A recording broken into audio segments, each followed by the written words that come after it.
Hey guys, I'll show you how to upload videos on TikTok from PC. So go and open up your web browser and go to a search engine. And what you want to do is search for a thing called CapCut. That's CapCut like so. And then you can go to CapCut.com and it will take us to the online editor. And then when it comes to creating a project, you can go and tap on TikTok like so, 9 by 16 and then tap create. And here it is. Then all we need to do is go and upload the video, which I'll do now.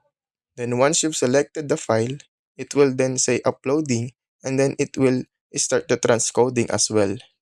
And then once it finish those processes, you can then hover over it and go tap on this plus button and it will then be added to your timeline.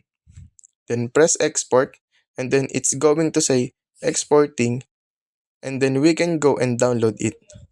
Once it finish, it will say your video is ready and we can then go and press download. You can upload straight to TikTok from CapCut, but I'm not showing you in this guide. I will show you how to do it a different way. So press download and the file will then download. Now, I'll show you how to actually upload the video into TikTok from PC in case you skip out at the start of this guide. So, what you want to do is open up a search engine and come to Google and just search for TikTok like so. And make sure, of course, you go to tiktok.com. Then once it loads, it will take a moment. What we need to do is go to the top right and go and press login just like so. And then we need to go and sign into our TikTok account.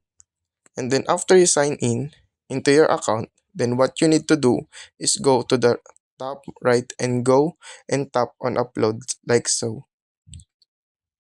Then it's going to go and take you to this upload page which looks something like this. It's now going to say uploading. And what we can do is just add a caption as you usually would TikTok. So I could just go and type in example like so. And then type in the hashtag and type FYP and things like that.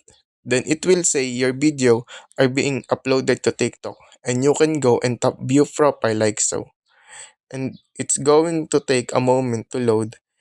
And as you can see, that video has now appeared on my profile. So thank you for watching and please don't forget to subscribe.